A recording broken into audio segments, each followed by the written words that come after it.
For us, it's a daily thing. It's every day, right? This is Mammoth Daily We're going to take you inside the locker room with Mike Fulta. We want this show to be about the fans, and we want this show to be driven by our Utah Mammoth community. And Adrian Denny. Fans can submit what they want to hear us talk about, what they want to hear Utah weigh in on. It's all going to be here. Here's Mike and AD with you. Utahns, countrymen, lend me your ears. Right here on Mammoth Daily. Hey, everybody. Welcome in. It's a Wednesday Odd Man Rush edition of Mammoth Daily. I'm Adrian Denny. Mike Fulta will be along with Mike's Morning After. And as always, we'll have it covered for you here from your Hockey Night in Utah radio broadcast team. Thanks for joining us, whether you're on Apple, Spotify, the Utah Mammoth YouTube page, Mammoth Plus, or SCG Plus. Glad to have you along. John Marino will be with us for the Odd Man Rush, but let's quick take a look back at last night against Boston. Game that kind of got away for Utah. Really nice first period. They got that first goal, scored on the power play from the second unit. They had 13 shots in the opening frame, held Boston to just 7, and they were really moving and looking pretty good, a lot like against Pittsburgh on Sunday when they had 78 shot attempts. They had 27 shot attempts in the first to Boston's 13. And you thought, okay, this team's comfortable. This team's going. This team's rolling. This team feels good. They're ready to make it 3 straight. And then they came out in the second period and maybe they were a little too comfortable. That's what I saw. Just not enough. Not enough. It was a 2-1 game for 30 plus minutes. You give up a goal in the first 24 seconds of the second period. Not ideal. Then you immediately take a penalty against the 6th-ranked power play. Not ideal. 2-1 game for 30 plus minutes going into the third. Had a couple power plays to tie it. Couldn't do it. Bruins got a couple late and win it by a count of 4-1. Not a happy group. After the game, we'll hear from them on turning the page and moving forward coming up. But right now, let's get to Mike and his morning after.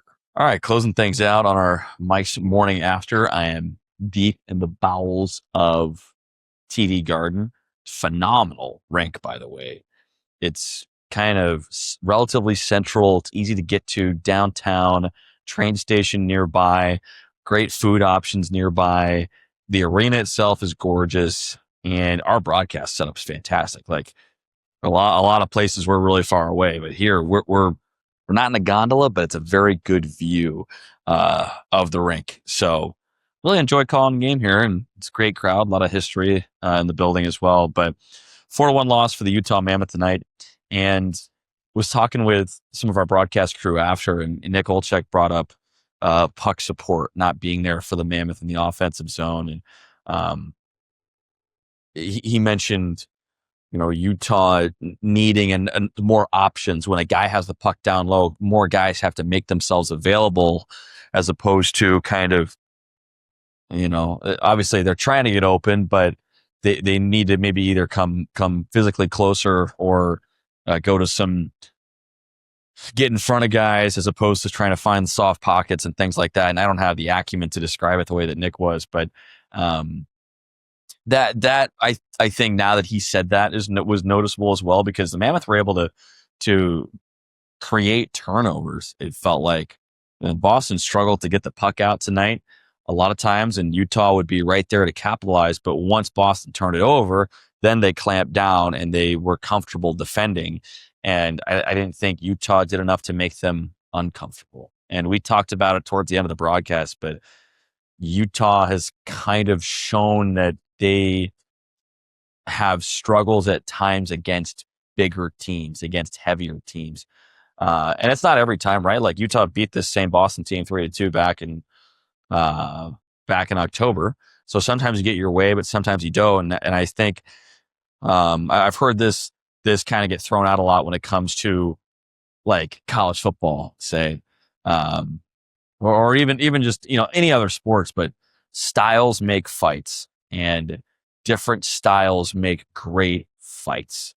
Utah and Boston, very different styles where the Bruins are comfortable defending and counterattacking. And then when Pastrnak breaks loose, like that's how their offense gets created.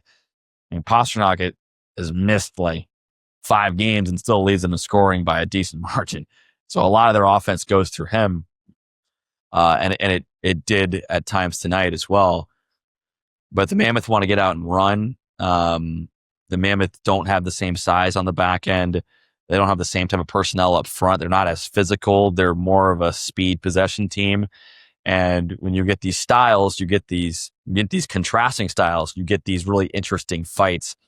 And sometimes those types of style fights can get away from you one-sided, or one side can have a decided edge. And that's kind of what it felt like tonight. Boston had a decided edge from the second period on, and the Mammoth just didn't do enough to drive offense through the second and third periods. So they'll have a chance to get it back tomorrow and taking on the Red Wings, another team that's having a lot of success to start this year. And so it'll be a great challenge for Utah to back-to-back. They'll get Vejmelka back in net and have a chance to run it back. And if you come away with a point tomorrow against Detroit, like you take half the points of the road trip, that's mission success. And think about this too. The Bruins were just coming back from a 3-game road trip. They got smoked in the final game of their road trip, 6-2. And like they had nothing. And it wasn't even that close. They scored a goal with like a second left in that game against Minnesota. But they're coming back from that road trip winning 2 out of 3, thinking like, yeah, successful trip. So if Utah wins against Detroit, you're coming back from the road trip saying like, hell yeah, successful trip. Like, great job, everyone. So that was a tough one tonight. Sometimes you play and you lose. And Utah lost to a good Boston team that plays a different style tonight. And now you have a chance still in front of you to have a successful road trip. So that's kind of my takeaway from tonight is the styles clashed and Boston style won out in this occasion tonight, but everything is still in front of you that you want to accomplish on this road trip. And that's take 2 out of 3. So let's go get them tomorrow. And I'm going to hop on the plane here and find my way out of this like back alley of TD Garden and try not to miss the bus. So we'll talk to everybody tomorrow on Hockey Night in Utah with Nick Olchek in tow, national TV game. So the eyes of a nation upon us.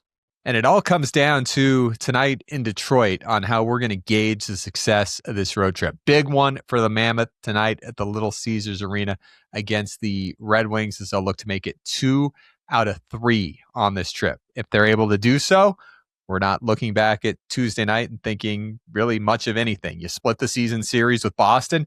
When you look at the schedule when it comes out at the beginning of the year, if you split the season series with Boston, you're fine with it, especially given the situation right now with them being the second place team in the Atlantic Division and playing some good hockey. They're 17-8 since they started the year, 3-6. They've won 7 out of 10. So Bruins are doing well. They had a 4-game winning streak snapped against Minnesota on Sunday night, but came home and looked good. But for the Mammoth, it all comes down to tonight. We'll talk about how they've responded after games like last night where they were pretty sour. But let's hear from head coach André Tourigny. It was not a happy camper with Bear after the contest on Tuesday night. Not happy about the way we react after the first period. I think we were not physical enough, defensively, and offensively. We did not win enough battle, and we didn't get below their goal lines enough. We tried to play in front of them, and that's why they shut us down. I want more ownership. I don't know if it's accountability or ownership. I think we knew. We're in their building. We dominate the first period the way we did. We knew they would push back. So there's one thing to say it in the room. There's one thing to knowing it. It's another thing to buckle up and to push back and be ready for their answer and just double down on their answer instead to kind of be the victim of their push. It's not just a loss. It's the way we lose it. I don't like it. So I think when you play against those kind of team who are physical, down low, you need to be able to answer the belt, and we didn't.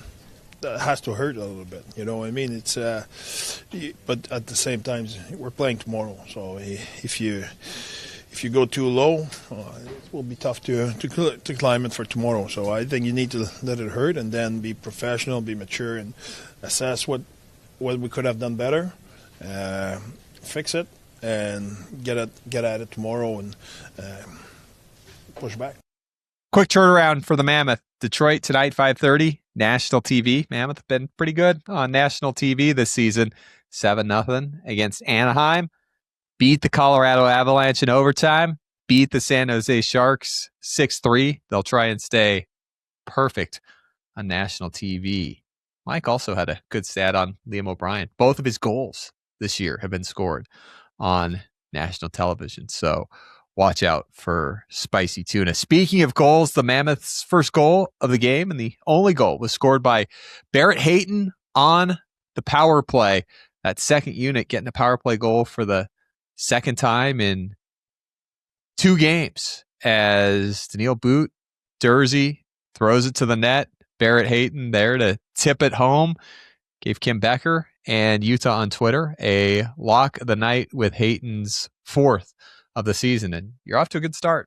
Score first, score on the power play, 13 shots in the first period. Feel pretty good about it. Ready to come out and take over 5-on-5 in the second, just like you did against Pittsburgh. But for the Mammoth, it didn't happen. Let's hear from the Mammoth more. Let's hear from Barrett Hayden after the contest on Tuesday night, last night's game, and moving forward.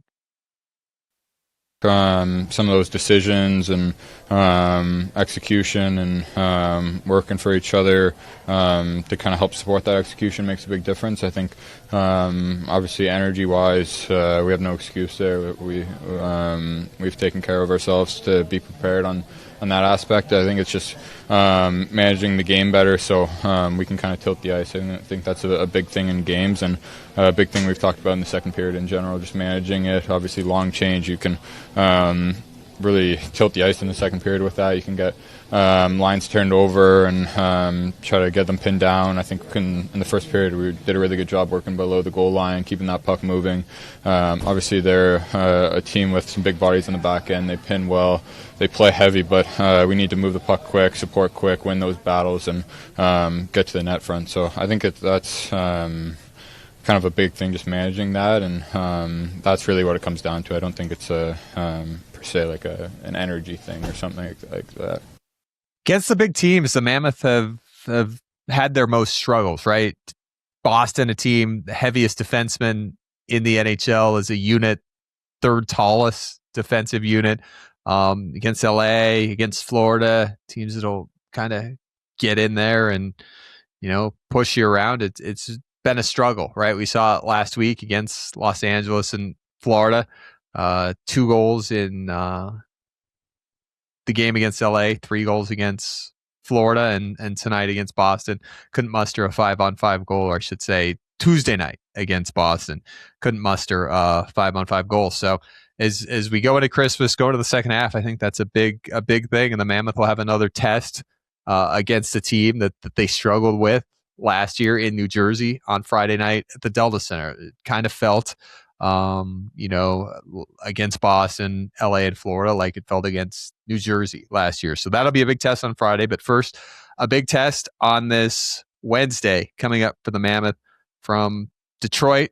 Last year had a couple interesting games against the Red Wings. They won there on March 6th, and that was a big win for Utah, right? The day before the trade deadline, first game of a back-to-back before they went to Chicago the next night and played that game that went to overtime. But on March 6th in Detroit, Mammoth won 4-2. They were outshot 40-19 in the game. Karel Vejmelka stopping 38 of 40 in that contest. It was the first game after his new 5-year contract extension was announced. And then at the Delta Center, just over 2 weeks later, on March 24th, Detroit beat Utah with 5 goals on 14 shots, and Utah only had 19. So not really sure what to make of the season series other than the fact that Utah did go 2 for 5 on the power play against Detroit last year, and they also were perfect on the penalty kill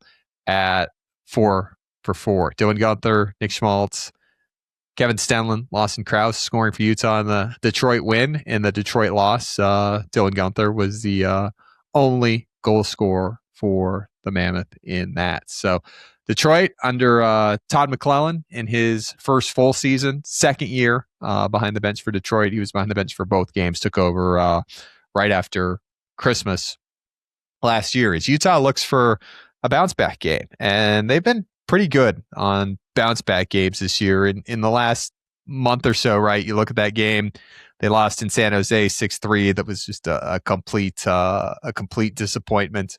Less than 2 weeks ago, bounced back the next game, beat the Ducks on national TV 7-0.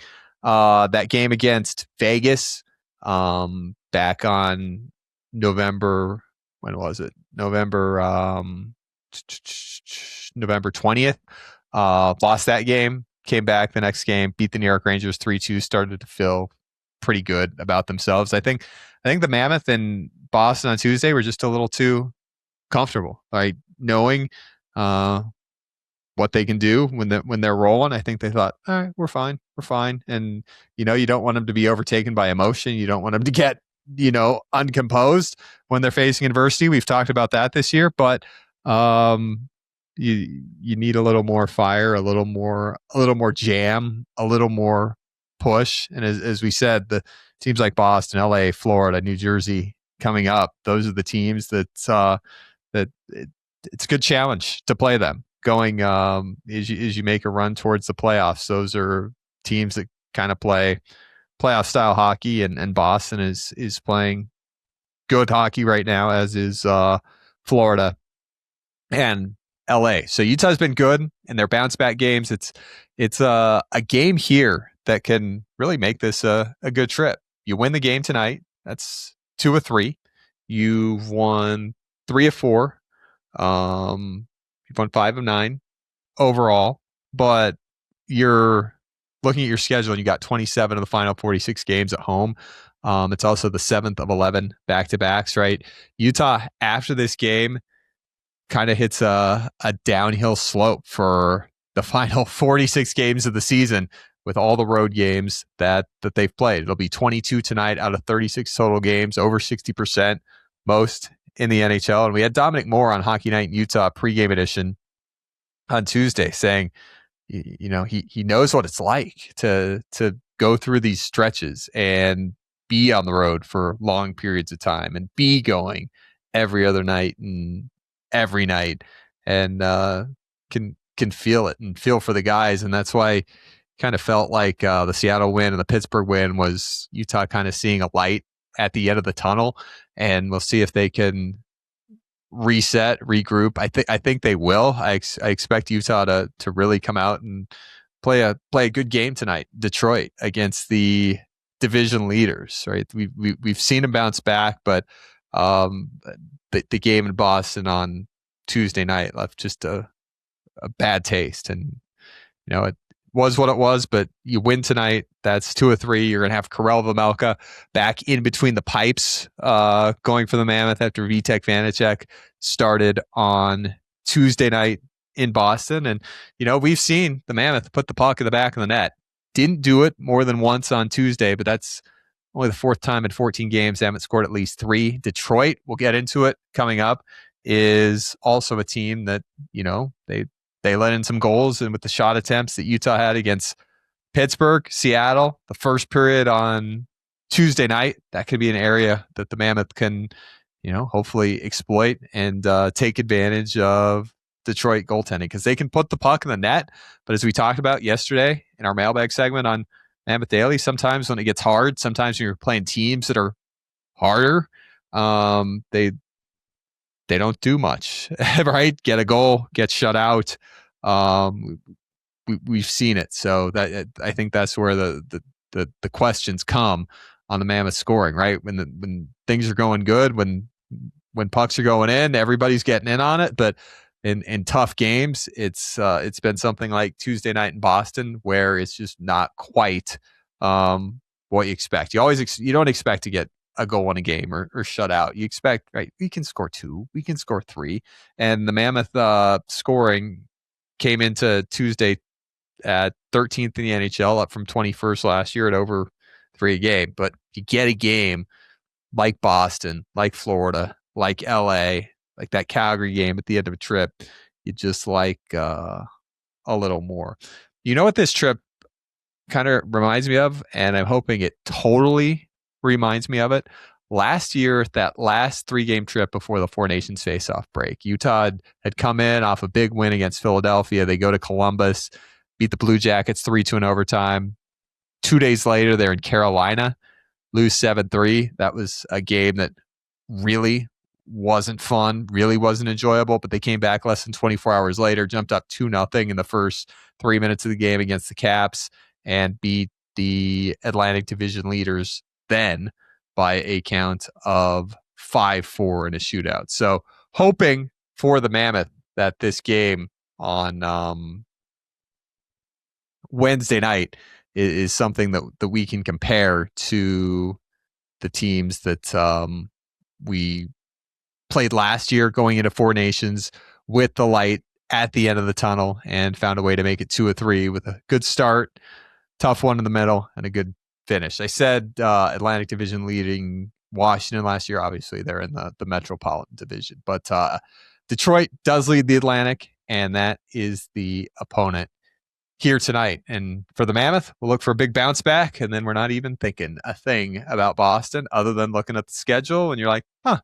you split the series against Boston this year.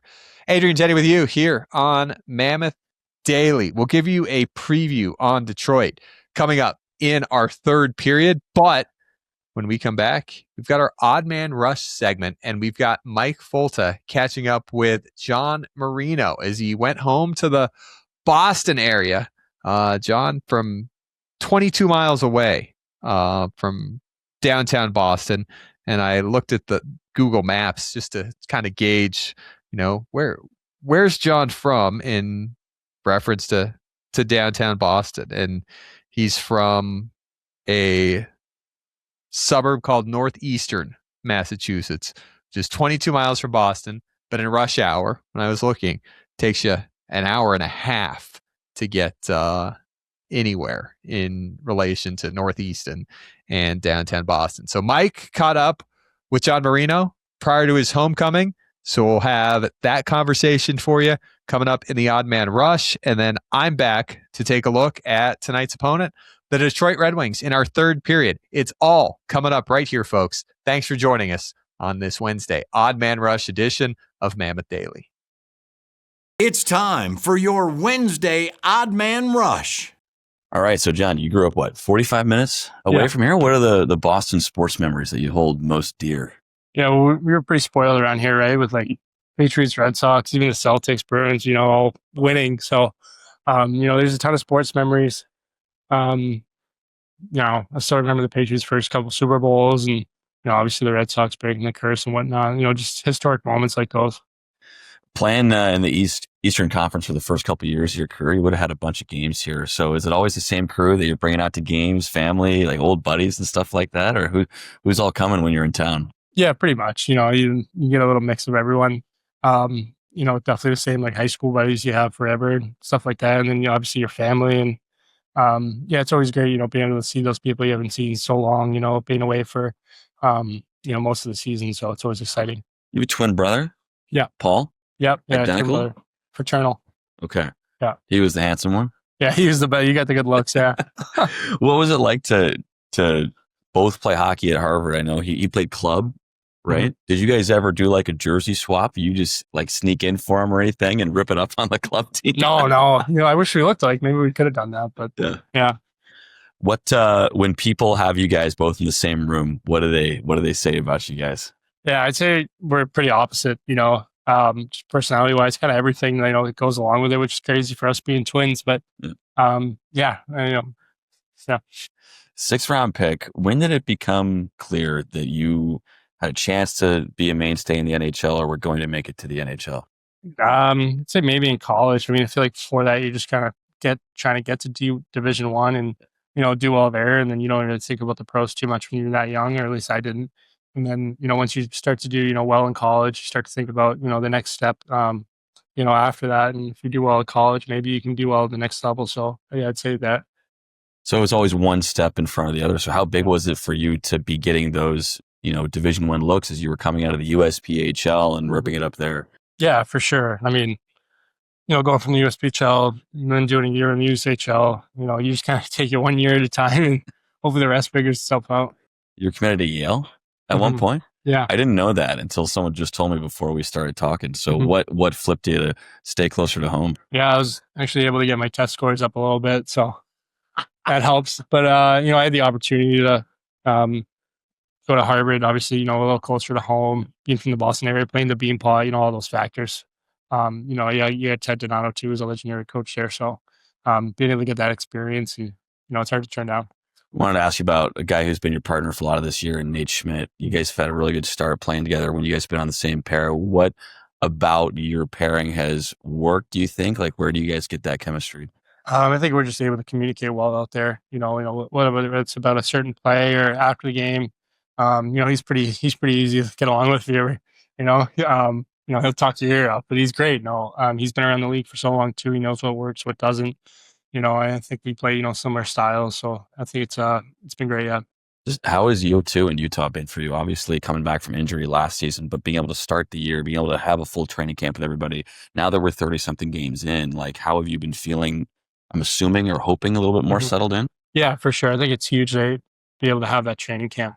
It's hard when you miss it. I mean, it doesn't seem like much, but it's, just to get your legs under you and, get a feel for those guys out there, get those battles in practice and those preseason games even, being around them every day helps too. So you want to get off to a good start. And yeah. We're recording this before the Boston game here on Tuesday. Got some family and some friends that are coming into this one as well? Yeah, for sure. Yeah, see him after the game, yeah. What's the most amount of tickets you've ever had out for a home game here? Yeah, my parents are pretty good about it and, getting everyone organized, so I don't have to, get too many people tickets and then, see who shows up after, but they just kind of let me do my own thing, which is good. Thanks, John. Yeah, thanks. This is Mammoth Daily. Thanks to John for a few minutes there as we roll on here into our third period. Big one tonight in Detroit. Again, win this game. It's 2 out of 3. That's it. Red Wings have won 5 of 6. They're 6-1-1 in December. They're playing good hockey after they finished November winless in 4 games and 1-4-1 in their last 6. The Red Wings have 3-point-a-game players on their roster. So 3 powerful forwards that are at a point a game or more. Alex DeBrincat scored a couple of goals on Tuesday night, both on the power play in the third period as Detroit came from behind. They were down 1-0 going to the third. They scored 2 straight. New York tied it, but they got a power play goal from Alex DeBrincat at the end, his 19th and 20th goals of the season. So he's up to 39 points in 34 games. He plays on their second line as he's accomplished 20-plus goals now in 3 straight years as a member of the Red Wings. Lucas Raymond and Dylan Larkin play on the top line. Raymond had 3 points on Tuesday night. He's up to 37 points in 32 games. And Dylan Larkin over a point a game as well for the Red Wings. So watch out for those guys. Won't see Patrick Kane tonight. As it was announced on Monday, he's out for at least the next 2 games, which included last night against the Islanders, tonight against the Utah Mammoth. So no Patrick Kane. We expect to see Cam Talbot in between the pipes for the Red Wings. He's got 9 wins on the season, 5 losses, 2 overtime losses. Both him and John Gibson have save percentages below 900 and goals against averages of over 3. Detroit can tend to give up a lot of goals, which for the Mammoth, I think, just fire the puck. Shoot the puck like you were against Seattle and Pittsburgh.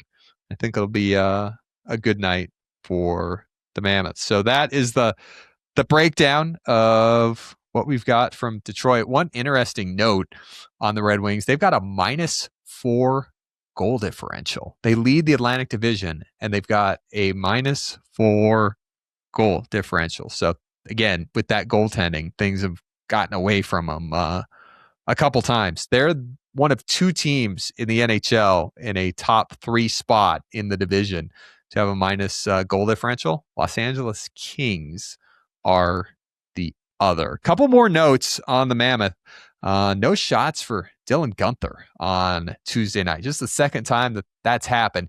And he's at 15 goals in 35 games, which is well ahead of his pace from last year when he had 27 goals. So 15 goals in the first 35 games. That equates to you're not at 40, but you're starting to push 40 with where Guenther is right now. So no shots Tuesday, but starting to push towards over 30 goals, and we'll see how close he can get to 40. Sean Durzi now has 3 points in 4 games. So great to see things rolling offensively for him. He got that big goal on Sunday to tie the game at 3 and picked up an assist on the Utah power play goal on Tuesday night. Power play, 6 for 23 over the last 8 games. That's a trend. That's something.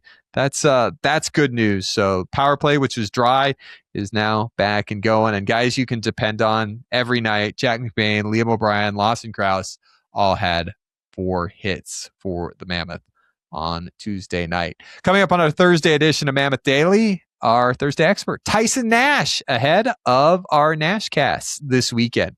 On Friday against the Devils, Sunday against Winnipeg.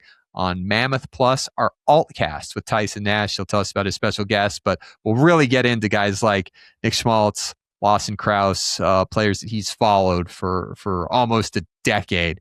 And we'll talk about the Mammoth and their growth and what he's seen covering the NHL for Amazon. So Tyson and our Thursday expert that we will have for you coming up tomorrow, as we'll give you the latest and greatest on hopefully a 2.9 Detroit. I think we'll have a 2.9 Detroit this evening. Looking forward to it. Thank you as always for joining me and Mike on a Wednesday Odd Man Rush edition of Mammoth Daily. And we'll be back on Thursday. Again, 5:30 tonight. It's on TNT. So your only hockey night in Utah will be on the radio with Mike, Nick, and me starting at 4:30 on 97.5. The KSL Sports Zone. Puck drops just after 5:30.